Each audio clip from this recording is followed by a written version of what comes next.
Ya tenemos al buen Arturo Magaña Duplancher en la línea. Bueno, no podíamos iniciar mejor en contexto que, pues ahora sí que echándole una mirada al contexto internacional y particularmente revisando lo que ocurre, el saldo que dejan las elecciones del supermartes, apenas este martes pasado, aquí en la Unión Americana, acá muy cerquita con nuestros vecinos. Mi querido Arturo Magaña Duplancher, qué gusto saludarte, buenos días, ¿cómo estás? Muy bien, Jesús, muchas gracias, el gusto es mío. Un saludo a ti y al auditorio de En Contexto. Arturo Magaña es director de Globalítica, pero además recordarles es embajador de Sonora y de México para el mundo. No sé si vaya a querer ser embajador para Estados Unidos ahora con Real Donald Trump. Yo preferiría que me mandaran un poco Yo más también lejos. creo que ibas a decir que no. ¿Cómo la ves? A ver, platícame, ¿cómo leíste los resultados? ¿Eran lo que esperabas? ¿Qué pasó con las encuestas? Digo, hay mucha información para desmenuzar. Vámonos por partes.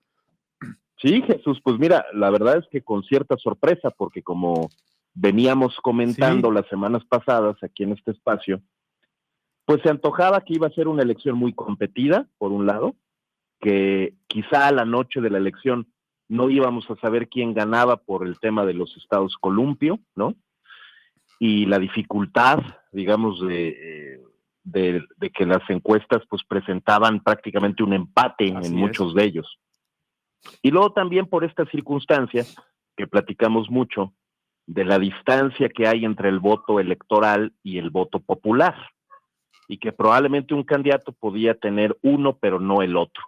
Eso ha pasado varias veces, sobre todo en elecciones muy competidas y muy cerradas. En este caso particular, Arturo, hubo correspondencia entre uno y otro.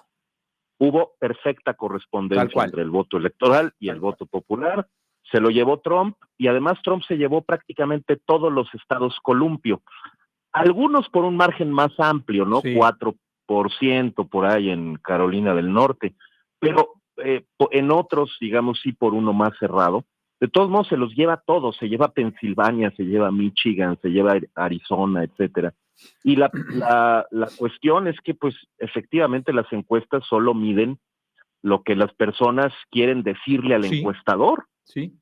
Cuando tienen una idea de qué hacer y no lo manifiestan, pues es lo que tenemos ahora y lo que hemos tenido en otros países, ¿no? Un voto oculto, seguramente le daba vergüenza decir que iba a votar por Trump, quizá no estaba perfectamente convencida de ello, pero terminó haciéndolo. Y creo que lo que podríamos empezar a considerar no es tanto que Trump haya ganado, sino que el Partido Demócrata perdió miserablemente. Es decir, tuvimos una mala campaña del Partido Demócrata, tuvimos una mala candidata del Partido Demócrata, y podríamos también empezar a deconstruir ciertos mitos, ¿no? Alrededor del hecho de que ¿cómo es posible que no haya querido los Estados Unidos una presidenta mujer?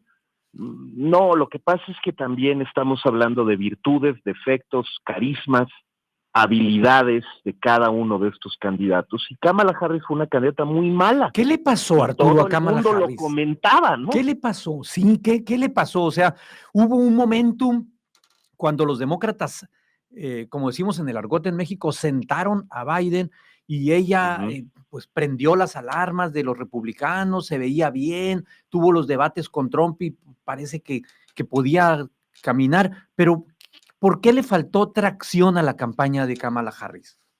Yo creo que son muchos factores, Jesús, pero podríamos enumerarlos, ¿no? Es decir, de entrada no hubo oportunidad de construir una campaña profesional, seria, bien pensada y bien diseñada. Faltó tiempo. Pues porque el candidato era otro, ¿no? El candidato era el presidente del país. Pues bueno, pues un problema. Segundo problema, no sabían bien qué vender. Correcto. Si continuidad o cambio. Nunca se separó de Biden ella, ¿no? Bueno, ese es otro problema, pero en realidad siempre se entramparon en esta cosa de exactamente qué vamos a vender. Sí. Porque la gente está molesta por el tema de la inflación. La gente le está comprando a Trump el tema de la amenaza migrante, sobre todo por una conexión con la economía. La gente no quiere que se desborden los conflictos internacionales y que Estados Unidos tenga que pagar por ellos, ¿no? La gente ya no quiere que Zelensky vaya a Estados Unidos y salga con las manos llenas de dinero.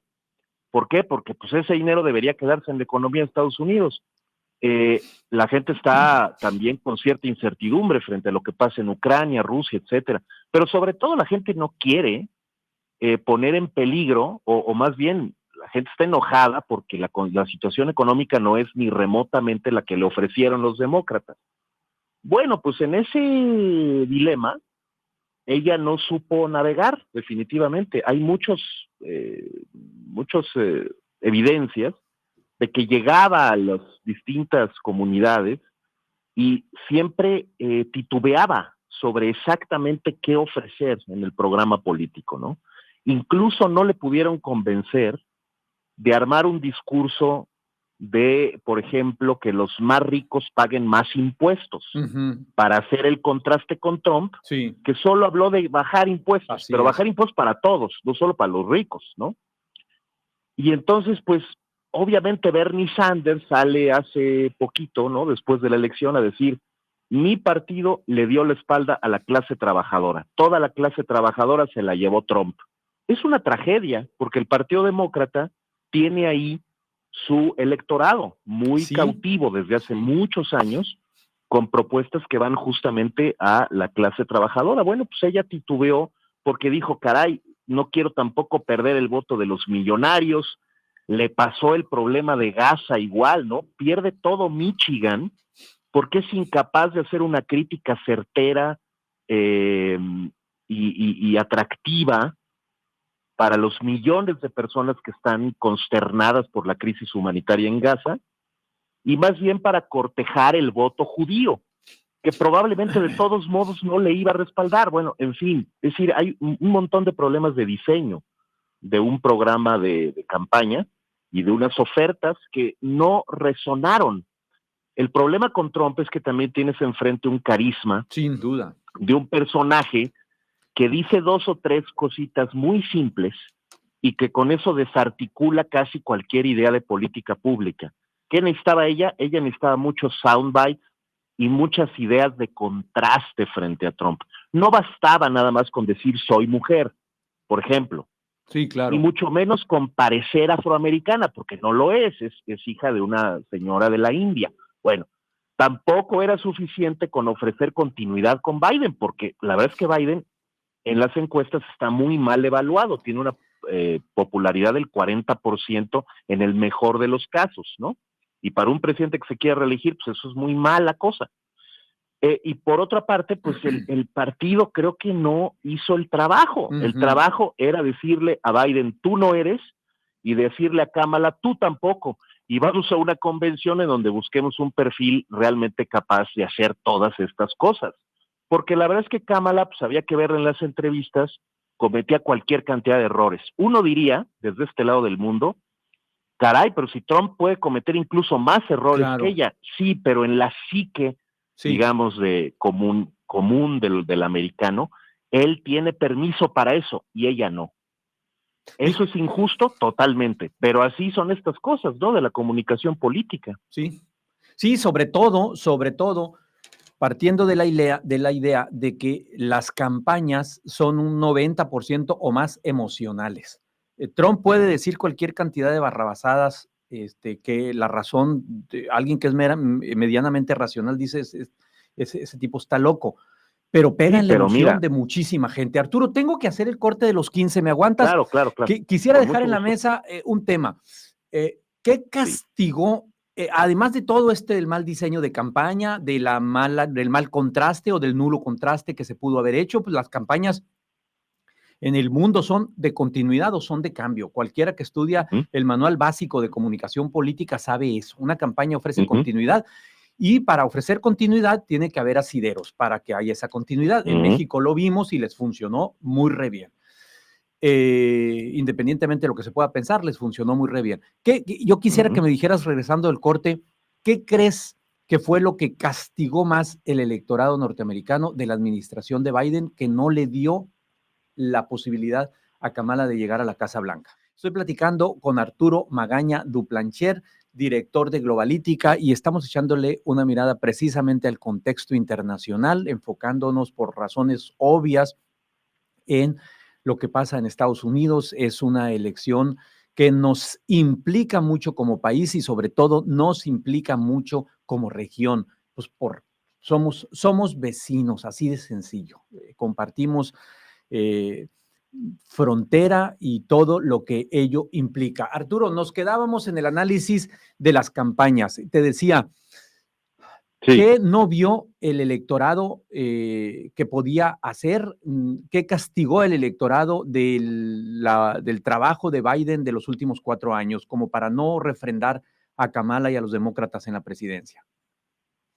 Yo creo que son muchas crisis al mismo tiempo, Jesús, todas valen la pena comentarlas, pero si tuviéramos que elegir las más importantes, yo diría, Trump siempre se la pasó diciendo, durante mi gobierno no estalló ninguna guerra importante en el mundo. Contraste, y eso es cierto. Contraste, no sabemos por qué, no sabemos por qué, y seguramente no tiene que ver con él necesariamente este asunto. Pero lo cierto es que el manejo mismo de las crisis con el tema de Ucrania y con el tema del Medio Oriente, pues dejó mucho que desear. Oye, Arturo, perdón, y eso pesa mucho en los electores norteamericanos, ¿verdad? Lo que pasa en el mundo y el manejo que hace Estados Unidos de esas coyunturas. Sí, totalmente. Muchos que piensan que Gaza es un poco el Vietnam de Biden, ¿no? Correcto. Y que, por ejemplo, pues toda la forma brutal en que fueron golpeados cualquier cantidad de estudiantes universitarios en las universidades de las Ivy League en Estados Unidos por manifestarse contra lo que estaba pasando en Palestina, pues nos dejó unas imágenes terribles. Y luego hay otras imágenes terribles que son estas que te decía de Zelensky llegando a Estados Unidos, recibiendo dinero, y luego la gente sintiendo que pues ese dinero más bien lo hubieran podido invertir en algo distinto en Estados Unidos para aliviar la situación económica de muchos pobres, ¿no? Que ha dejado pues diga, ciertas políticas y además un manejo torpe de la inflación. Y por otro lado, pues está este tema del fentanilo, la crisis de ver las calles llenas de gente pues intoxicada y con esta configuración física que pasa después de que tomas esa droga, ¿no? Y junto con eso, cualquier cantidad de cosas, Jesús. O sea, el hijo de Biden, Hunter, una fichita, ¿no? Sí. El señor tiene 81 años y se le escapa todo de la mente de repente. Ya no sabe ni con quién está hablando ni de qué está hablando. Hay cualquier cantidad de polémicas sobre el plan de infraestructura que se aprobó con muchos trabajos y que se supone que iba a dejar una derrama enorme de empleo, y al parecer eso no pasó. Un déficit de gasto y deuda excesivos. Le compraron a Trump la idea de que era una política inmigratoria de puertas abiertas, que no es así, pero que en la narrativa se generó la sensación de que todo era un poco un caos, ¿no? Uno ve las cosas de aquí y dice, caray, Biden, qué buen presidente. Bueno, desde allá depende de qué estrato social, en dónde estés situado, qué temas te importan más, ¿no? Hay mucha gente que, por ejemplo, preocupada por el estado de la democracia o la separación de poderes, etcétera, decía, no, pues bajo ninguna circunstancia voto por Trump. Pero seamos honestos, para la vasta mayoría de la población en Estados Unidos, como en México, como en Rusia, como en China, pues ¿qué nos importa más? ¿La separación de poderes, la democracia, la libertad o la economía? Así es. Bueno, pues realmente eso estamos viviéndolo en todas partes. Sí, no, totalmente. Y me parece que hay un tema ahí de achacarle a él cualquier cantidad de problemas, algunos atribuibles al gobierno de los demócratas, otros no. Pero Kamala tampoco era la persona más destacada de su gobierno, ¿no? Probablemente era la menos destacada de su gobierno. Entonces, increíble eso, pues, ¿no? Que siendo también, vicepresidenta. ¿no? Es decir, cuando hablamos de los vicepresidentes de Estados Unidos, pues probablemente ella está en la lista de los peores en muchos años. Junto con Pence, por cierto, ¿no? Lo cual es también trágico. Creo que en el caso de J.D. Vance vamos a ver un resurgimiento de esa figura, para bien o para mal, porque trae unas propuestas muy agresivas, ¿no? Sí, claro. Oye, a propósito de eso, a ver, mira, vamos a hacer un ejercicio un tanto cuanto imaginario, pero Si este sábado te hubiera llamado a primera hora tuya allá en la Ciudad de México la presidenta de la República y te dice, oye, mi querido Arturo, dame unos tips cómo torear al vecino, ¿qué hago? ¿Cómo le entro? ¿Qué le dirías? O sea, ¿cómo estás viendo qué vaya a pasar con México en esta nueva etapa de Trump? Trump, es que decían en campaña, es que son campañas y se vale decir muchas cosas y demás. Es cierto. Yo les decía, oye, pero no se les olvide que mucho de lo que está diciendo ya lo hizo del 2016 al 2020, ¿eh? No, nomás que no se nos olvide ese pequeño detalle. No, claro, y que no se nos olvide tampoco que Trump cumple en general lo que promete. Sí, pues, y eso también es muy atractivo en una campaña electoral, ¿no? O sea que realmente sí quiso construir el muro, al final no lo construyó todo, bueno, ni modo. Sí hizo la prohibición del ingreso de musulmanes, ¿no? Claro. Que fue un escándalo, ¿te acuerdas aquel? Sí, por supuesto, y sí amenazó con los aranceles y se tuvo que cuadrar el presidente para sellarle la frontera, acuérdate. Sí selló la frontera y además sí consiguió tirar el TEMEC y generar un nuevo tratado. Bueno, así es. Ahora el problema que tenemos es que tiene todo el poder. Además, porque se llevó las cámaras, ¿no? Tiene el Congreso y tiene una Suprema Corte muy a su favor, ¿no? Cada vez más a su favor, de hecho. Entonces, las ideas más locochonas, pues podría eventualmente llevarlas a cabo con todo ese poder político. Y creo que se va a concentrar en los 3 temas que más preocupan a México. Y que además hay un cuarto que se puede asomar por ahí. Por un lado, el tema de la gran deportación que dice que quiere hacer de inmigrantes indocumentados. Parece un contrasentido que los latinos no hayan tenido problema con eso, ¿no? Pero pues dijeron, bueno, nosotros no somos criminales, nada más somos inmigrantes y pues adelante. Buenísimo, porque el voto latino estuvo detrás de Trump, hay que decir. Sí. Luego el segundo tema, pues claramente es el tema de las drogas, de la seguridad fronteriza y de esta idea que tiene Vance de decir, bueno, ¿y por qué no simplemente bombardeamos los laboratorios de fentanilo en México? Bueno, pues gravísimo problema, porque cuando lo dicen no es porque lo digan nada más porque se les ocurre, sino porque detrás hay todo un tratamiento político. Llevamos como hace 4 años un senador republicano, Lindsey Graham, puso una iniciativa de ley para eso. En fin, no es nada más decirlo al aire. Tercera cosa, pues el tema comercial. Oye, está muy bueno el TEMEC, nos salió muy bien la negociación, pero se me hace que tenemos que meterle otros equilibrios porque no nos está resolviendo problemas, pues, por ejemplo, el nearshoring, ¿no? ¿Qué nearshoring ni qué nada? Vamos a regresar toda esa inversión a Estados Unidos y punto. No me interesa que esté en México. Bueno. Y cuarto problema, creo yo, que es China. Es decir, la presión que México va a recibir. Sí, es detener la expansión. Para no tener ningún tipo de acercamiento con China, va a ser el más alto del que hayamos podido ver en los últimos años. Y eso mete en broncas a la economía mexicana, evidentemente. Totalmente, porque no es solamente contra China, es casi contra cualquier otro país que aproveche las reglas de la integración norteamericana para exportar a Estados Unidos.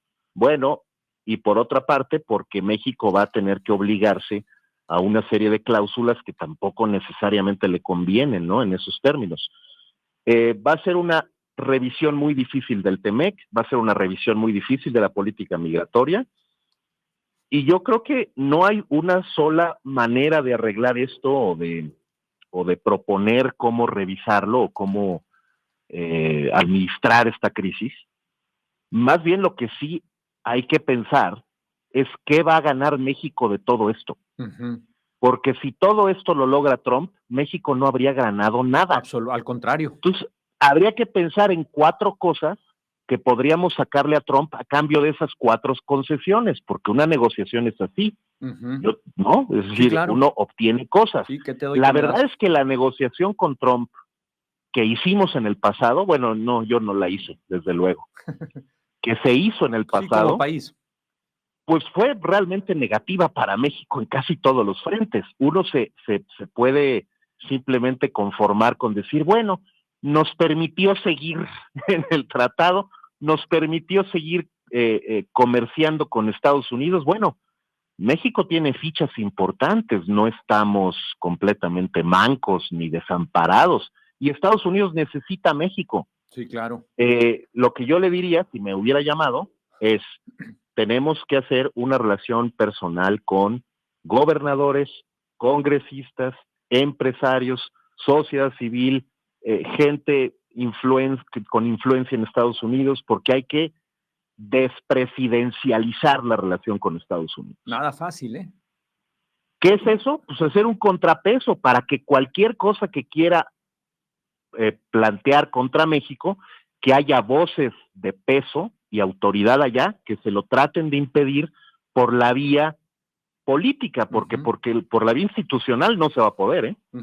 Híjole, qué interesante. Tiene todo el poder. Todo el poder, todo el poder. Arturo, qué interesante.